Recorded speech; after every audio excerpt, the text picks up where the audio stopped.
All right. So the very basics of how the body should move during the throw. Okay, so we're going to talk about the positions the body should be in and when we should be in those positions. Okay, so let's start with the lower half. All right. So everyone's going to have a leg lift, whether that's from the wind up or the stretch.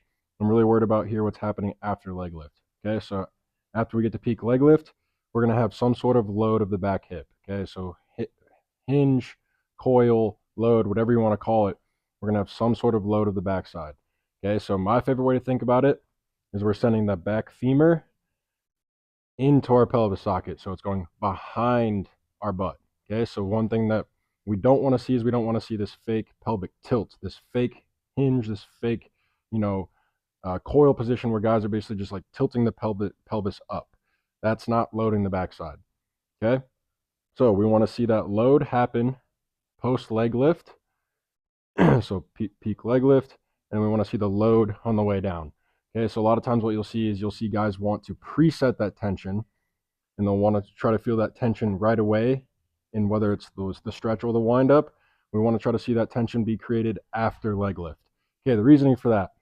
Think of the high jump in like the NFL Combine, right? So when guys are doing their high jump in the NFL Combine, they're not starting from a standstill position.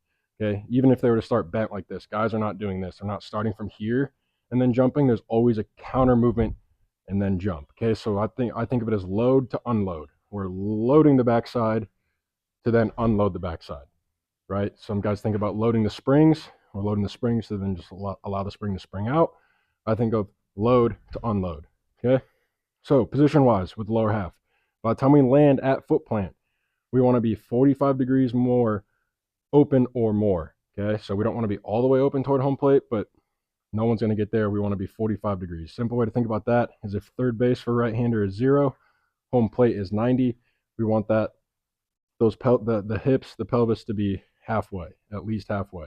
Okay, so a very simple cue to see that is this back knee and this back foot turned over completely or almost turned over, right? So if our guys are landing at foot plant and our foot is still against the rubber like so, there's no shot that our hips are getting open in time. Okay, so we're looking for that back knee to be almost all the way turned over, that back foot to be almost all the way turned over, or completely turned over. That's going to tell us that our hips are clear, our hips are open in the foot plant.